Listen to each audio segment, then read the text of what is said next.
Console, online. HPG connection, online. Educational module, online. All systems, nominal. Hello, class, and welcome to On the Origin of Battlemechs Podcast, episode 32. I am your host, Brent Stewart McKee. My co-hosts today are... I'm Joshua. And I'm Chandler. And today we are going to talk about the Thorn. And the Thorn is a 20-ton mech, and it is a neat little guy. Definitely has an almost insect look to it at points with the way some of its weapons are mounted, but it's neat. I would categorize it in the same category as the Toro as spunky. Yeah, it's definitely got a business arm, though. Oh, absolutely. Yeah, I really like the look of the Thorn. It's got a good cut of its jib. So, as we continue to see the battlefield evolve, we see not only the need for light mechs, but the need for varying designs of light mechs. Ford Military Limited designed the Thorn to be a stand-up fight light mech, able to dish out and absorb some punishment, granted in small doses. As the Thorn lacked jump jets, it was not well suited to the scout role, but a hunter-killer of scouts is a job that it revels in. An interesting note is that the placement of one of the medium lasers directly under the cockpit can lead to a momentary spike in heat for the pilot when it's fired, as the heat sink system compensates. Despite being a common sight on the battlefield before the Succession Wars, with the regression of the tech level after the fall of the Star League, the Thorn slowly disappeared from the battlefield as repairs were no longer possible. That being said, the Thorn has survived and had a large number of stockpiles of the chassis in strange places over the ages, including the Clans, Comstar, and Word of Blake. It has the design quirks of easy to maintain. This guy has a movement profile of 6'9". Not really thrilled about that on a light mech. Again, when you're that light, speed is armor. Absolutely. Now, you are talking about the THE-F, correct? Technically, I was looking at the S, which is essentially identical to the F, because we'll get into that later. Yes. Because we'll get into that later. But just wanted to be clear which model we are talking about. Yes, this would be the THE-F, the F. That's probably what the first light mech pilot said when he got ambushed by one of these bad boys.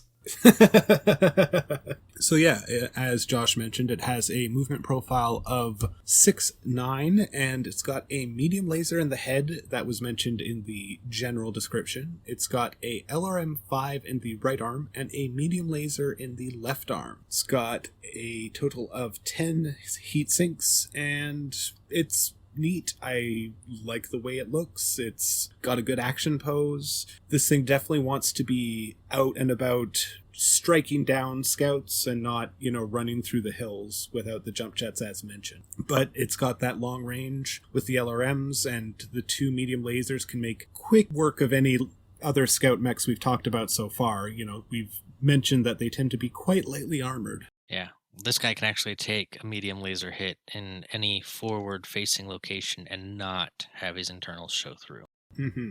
Yeah, he's almost got full armor. There's not much armor left, but it won't go through. I think that the LRM-5 is the main reason that this Thorn is somewhat successful, because that extended reach allows him to sit back and be more difficult to target. Mm-hmm. Yeah, and it lets him dictate the flow of the engagement a little bit more, as opposed to if he had like SRMs. And that long range is also really useful if it's trying to chase down an enemy scout, because it's fast, but it's not ridiculously fast. So having that extra range will help you, chase it down. Yep. And it's interesting to note that in the TRO, it says it struggled as a scout mech, and it found its niche as an infantry support mech and scout hunter. So just going to show that even in canon battletech, some battle mechs, their role is to support infantry. And that HE from the LRM-5 is, as we've talked about before, what really allows him to mess up enemy infantry units. Mm-hmm. And then on the tabletop, it can pound on you with the LRM-5 as it closes, or as you close with it. And then once you're, sufficiently weakened, assuming it's like a mech of a similar tonnage range, closes it with the medium lasers and finishes the job. Or it has the medium lasers to protect it from faster mechs. Mm-hmm. Yeah, so the F was first seen in 2490, and this model was quickly overshadowed by the later release of the Locus by Bergen Industries. The area it was overshadowed in specifically was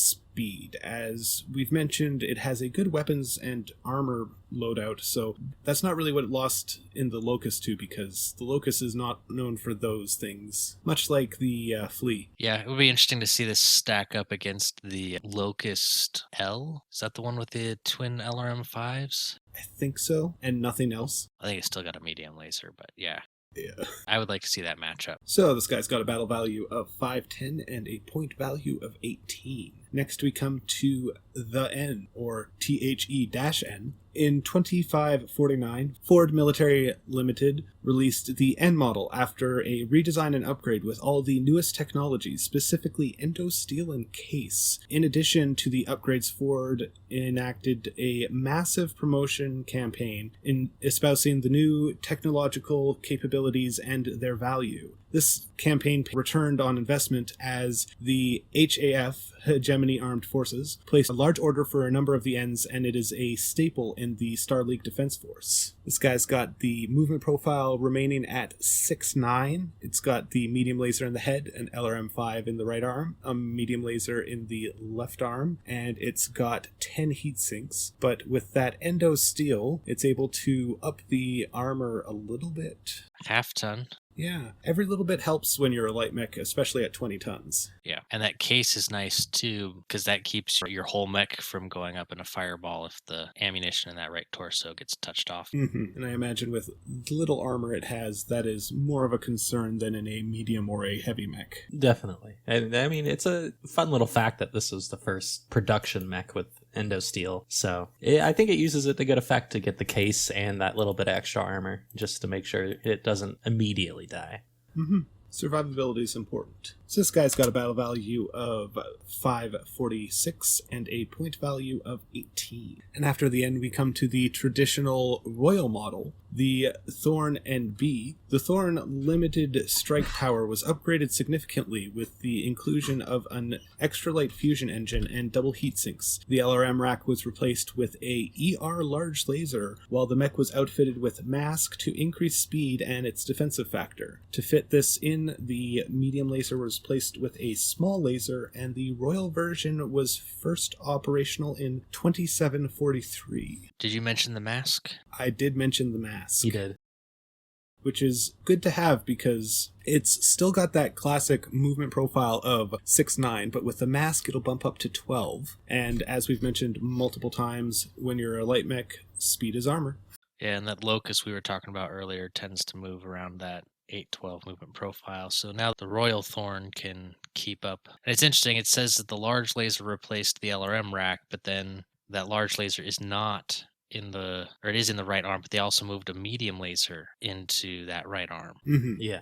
Which I find weird. They took it out of the left arm and moved it into the right and upped it to an ER. And then, of course, as we mentioned, the small laser is in the head. Why would they do that? That just seems weird to me. Just upgrade the medium laser in the left arm to an ER. Keep your changes minimal. Yeah. I don't know. I mean, at this point, you're replacing that whole arm actuator system and all the ammo feeds are coming out. So you probably have the room to run more energy cabling and all the other fun stuff you probably have to run to add a medium laser and the ER large to that arm. And then it also leaves your opposing arm open for, punching out pesky mechs that get a little too close. Also, it could just be possible that the heat sink system was easier to just shunt into one arm as opposed to two. Yeah, I can see that. And an ambitious pilot can use that left arm as kind of a shield to protect itself, because really the only thing it's useful for is punching people now or carrying things away. Mm-hmm. No. Which, being a Royal variant, isn't really a mission profile. No. I mean, it can't really carry stuff away effectively considering it only has one hand actuator. Yeah. Pick that flatbed up. Pick the person up. Don't crush them. One thing we haven't touched on yet is its swim speed. Just how fast does this thing go in the water with those flipper feet? Yeah, it definitely has a foot design I don't think we've seen before. It's just a flat foot. Like, there's no foot actuation. It is just a flat plate that it stands on. Very, very 50s retro robot. Mm-hmm. I mean, especially with the lower leg, too. That the design philosophy goes right up to the knee there because it's got that sort of plated black... Centipede. carapace sort of look. Yeah, and it's also kind of got the ribbing. Yeah, this is definitely a funky foot design. The foot design and the laser turret directly under the cockpit definitely gives it kind of an alien look, you know? If not an alien, maybe some sort of a suit. Maybe even a mobile suit. Mm-hmm. They almost look like vacuums. Switch from suck to blow. Just gonna vacuum up all the infantry. Yeah. So this guy's got a battle value of 740 and a point value of 23. After that, we come to the S, which was produced in 3055 and was supplied to the Draconis Combine to support them during the War of 3039 by the Comstar. The S uses the F as a template, as we discussed earlier, as the Comstar did not want to give the Dragons too much tech to work with and lacked the notable star tech level expertise to maintain them. At least that was the rationale that was given. The S is a copy of the F with the exception that it carries half a ton less armor. So I believe that that's not actually correct. I think that was a typo from... Yeah, it has the same. Oh, it has the same. Oh. Yeah, that comes from the fact that they were trying to say it has a half ton less than the N. Oh. Because the N gained that extra half ton by going to endosteel. Well, I apologize for the error taken directly from the technical readout. Yes, it is a little... like, you have to look at two different readouts to kind of suss that out. Gosh, Vasa. Yeah. The S is literally a copy of the F because Comstar took a bunch of their N's and pulled out the endosteel in case. Took out all the fancy bits. Which I don't really see how you pull out an endosteel, but okay. I mean, it says in the TRO that they took the entire thing apart down to the skeleton and then rebuilt it around a new non-endosteel skeleton. Yeah, I mean, that's fair, but that's not really tearing it out so much as a transplant. I feel like there's a Futurama episode in there. Yeah, maybe. The $1 million mech, but instead of it going up to $1 million, it's going down. The $100 mech. We'll make him worse. So just like the F, the S has a BV of 510 and a PV of 18. And after that, we move on to the Thorn T, THE-T, in 3038, which was a Draconis Combine field retrofit of the S. They basically swapped the LRM-5 with an SRM-4. However, apparently, because the Jenner is faster, more heavily armed, and basically better, except for heat management, the Thorn T remained unpopular and uncommon. Mm-hmm. Just never really caught on. Yeah, it reminds me a lot of the Commando, but instead of having two SRMs, it has two lasers. Not a bad mech, it just, didn't excel, especially when you have the Jenner to compare it to. Exactly. And we know how the Draconis Combine likes to put PPCs on things, which means they want to stay at range, so having something run up real close probably isn't going to get a lot of support, so makes sense why it never really caught on. And it just swaps out the LRM-5 for an SRM-4, keeps the same movement profile, the two medium lasers, the same 10 heat sinks. Pretty clean swap. It's got a battle value of 500 and a point value of 17. And after that, we come to the 1N. When the clans arrived in 3050, Predecessor Marshal Anastasius Fox ordered the Comstar stockpile activated and begun the production of a new model to help combat the clan tech. The 1N was one such project. First seen in 3051 in time to help fight the clans, the N1 adds a XL engine and removes a medium laser to free up space for its weapon system. It has the traditional movement profile of 6'9". It's got that small laser in the head, and for all the other weapon systems that it takes out, it adds a ER PPC, and it also upgrades the heat sinks to doubles. Yeah, so this is just a straight upgrade of the Royal, really, the NB.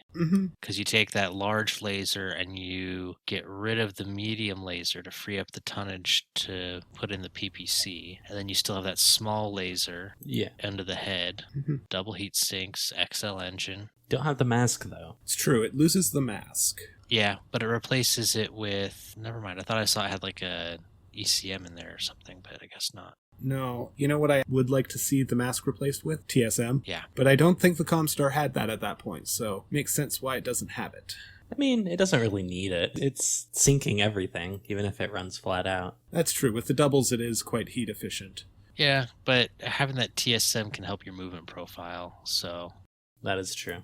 I think I still prefer the Royal variant, but the N1 isn't bad. No, the N1 is quite nice, but enough about ifs and buts. It's got a battle value of 656 and a point value of 14. And after the N1, we have the N2, a Word of Blake model developed after they secured Terra, produced in 3071. This model returns to the original design and then upgrades them to great effect, allowing for effective fire at close and long range. This guy has the same movement profile all of its brothers has had, and it's got a ER small laser in the head, and then it's got an MML7 in the right arm, and it has a ton of LRM ammo and a ton of SRM ammo, so it can engage at both ranges, which is good. So, you get a little bit of variety. This guy can be a close-in city fighter if need be, and you can swap out the LRMs for some Inferno ammo, or he could just stick around with the stock ammo and engage at long and close range on the open battlefield as need be. Keeps the double heat sinks. I think this guy's actually really neat and sweet. It's just unfortunate it's a Word of Blake model. I mean, as far as I can tell, it survived the Blakists. It survived the Blakists, but it still has that taint. That doesn't bother me. No one else really has the factory to make it, so it goes from being Word of Blake during the Jihad era to Republic of the Sphere in the early Republic era. I mean, I think this is a solid Thorn. It doesn't go back to the loadout of the original, but it goes back to the same mission profile. It still has that XL engine, so it's a little bit more fragile, but that MML7 on a light mech. Pretty mean. Yeah. A 20-ton mech, no less. Yeah, I mean, I still don't like 20-ton mechs, but MML7, that's some solid firepower for a 20-tonner. I mean, that's 14 damage. Yeah, 14 damage just with the MML. Yeah. See, we're just going to have, Solaris Fight Night where we all take a 20-ton mechs and we can show Josh how much fun you can have with them, right? Can I bring 20 tons worth of proto-mechs? And that is the last Thorn we have on our list today. It's got a battle value of 410 and a point value of 17. So our next segment, of course, is Pilot Profiles. And the first one on the docket today is Adept Kevin Zawicki. And Kevin was an idealistic recruit for the Comstar after the Battle of Tukiad. He showed an aptitude for mechs, specifically light mechs, and so was trained and requisitioned a Thorn when he was assigned to the 31st Division. There, he served with distinction against Clan Smoke Jaguar when the Second Star League was dissolved. He had no ability to prevent the Comm Guard from disintegrating, and this started to jade Kevin. The fact that finally broke him was the revelation that Primus Shalara Mori was in fact a Draconis Combine agent. With this revelation, Kevin packed up himself and his mech and struck out on his own to earn a living as a mercenary. That's a way to protest. It's a hard knock life. Our second mech warrior, ironic given the first notable mech warrior left because of a Draconis Combine agent, is actually from the Draconis Combine. Buso Senshi Duncan Goodhughes, although you want to call him Good Hugs. He's a survivor of the Ryukin death duel with Wolf's Dragoons on Misery before the Fourth Succession, and he's one of the soldiers Theodore Kurita used to spread his new doctrine throughout the DCMS. After the Ryukin was reformed, he was reassigned to his old regiment, the Ryukin Go. His Thorn is named Ayaguchi, and he dueled with a number of LRM-equipped locusts of the 2nd New Iverson Chasseurs. I assume during the War of 3039, although it doesn't give an exact timeline there. No. The TROs can occasionally be a little vague on when the action happened. Takes some deciphering. Yeah, I wish we had more information on that battle, because like I said, the Thorn versus LRM locusts would be an interesting battle, I think. Mm-hmm. Who would win? 2 mechs enter, 1 mech leaves. Yeah, especially since the Locust we already know has very little armor, and to fit the second LRM-5 on there, they strip it down even more. So the Thorn, ironically enough, has a significant armor advantage over the Locust, but the Locust doubles the long-range firepower, so yeah, it'd be an interesting fight. I'm pretty sure it would really depend on who gets a good first hit a lot of the time. Probably. Yeah. So, for our data dive today, we are going to talk about the Terran Hegemony, and specifically the the dissolution of the Alliance and the formation of the Hegemony. I ask you now, what is the purpose of this suffering? Do you believe that this war is a true and honorable one that will make your lives any better? Do you honestly believe that if one side or the other wins, it will benefit you? It is my view that all of us have been duped by the lies and the deceit of a few politicians. They have led you to believe that this war will somehow end your and the Alliance's problems once and for all. They lie. They struggle for personal power and not for your benefit. An excerpt from Fleet Admiral James McKenna, Planet-Wide Broadcast, October 23rd, 14. In the final and waning decades of the Terran Alliance, actually, that's too generous. At this point, the Terran Alliance had been a failed state for a long time. The Liberals and the Expansionists had been waging a shadow war, or war of knives, for several decades. That would change in 2314 with the introduction of a third political party, the People's Independent Party, set up by a savvy and slimy political opportunist, Grant Zoli, who viewed politics and election as a way to enrich himself. He was effective to the point of self-destruction, as he kept being non-committal and flip-flopping to secure more money and power until he was found dead in his house. Naturally, both parties accused the others and shifted the Shadow War into a full-blown civil war. Remember, at this point, things had been bad on Terra for a long time. The exodus of Terra was only now, when violence boiled over, starting to diminish. And so Terra erupted in violence that the civilians mainly took the brunt of. With both the Liberals and the Expansionists having raised and trained private armies over the decades, these groups started to operate in the open. Overall, the AGM, Alliance Global Militia, remained out of the fighting except for units that had been infiltrated or were already loyal to the party that they were fighting for. The planet as a whole ground to a halt, and the economy crashed, and people died wholesale. Now we jump back to look at the AGM. After the disaster that was the Marines trying to put down the Outer Rim Revolt, the AGM was shown to be a militarized police force instead of an actual armed military force. And so the isolationist stance of the AGM worked to retool and rebuild itself into an actual military. Fortunately, the AGM was never in need of recruits, as being a member of the AGM was seen as the most stable and reliable way to survive on Terra during the time known as the Exodus. So many applicants were actually turned away. It is important to note that the AGM stayed away from politics and in general would position itself as apolitical, as long as they were provided the resources they required to operate and grow. It took several decades and would be finalized and solidified by the actions of James McKenna while he was simply an admiral in the AGM at the time. He commissioned the construction of a fleet of jump-capable warships, not knowing that they would be needed or how soon he would need them. James was born in the territory formerly known as Canada, and received very little in the way of formal education until recruitment by the AGM. Many historians point to his lack of formal education as an explanation for this and that,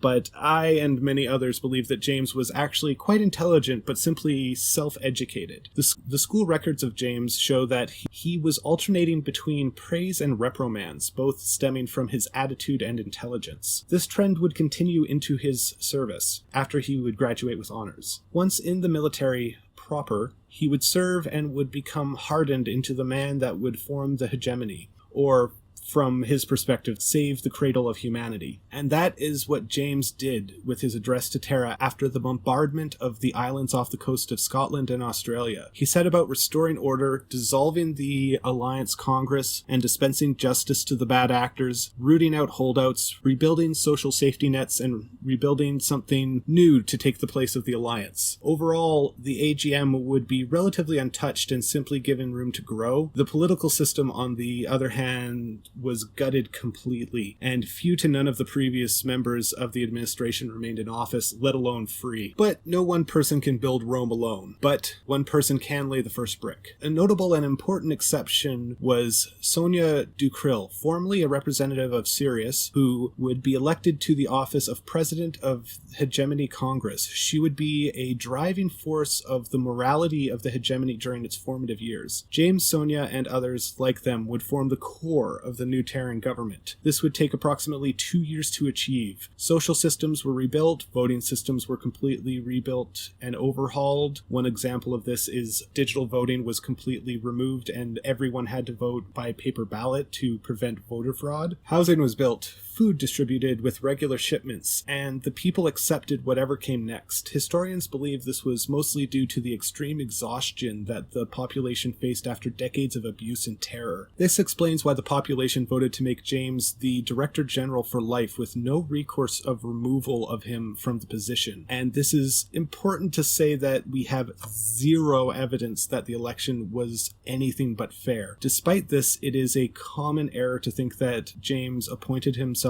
Director General. This misconception may be reinforced by the fact that the Director General was elected as the single head of the state chosen but not ruled by the people. Ultimately, the people of Terra wanted safety and stability, and the Hegemony gave it to them, and so they were happy. Once done with that, James and the AGM, renamed and built up into the Hegemony Armed Forces now, looked away from Sol to the Alliance worlds now adrift. Many Alliance worlds from the dissolution were happy to join the new and more responsive government. The fact that taxes were decreased but offset by an increase in material quotas, and Terra started an aggressive economic campaign of exporting consumer goods and media. Sorry, did I say media? I meant propaganda.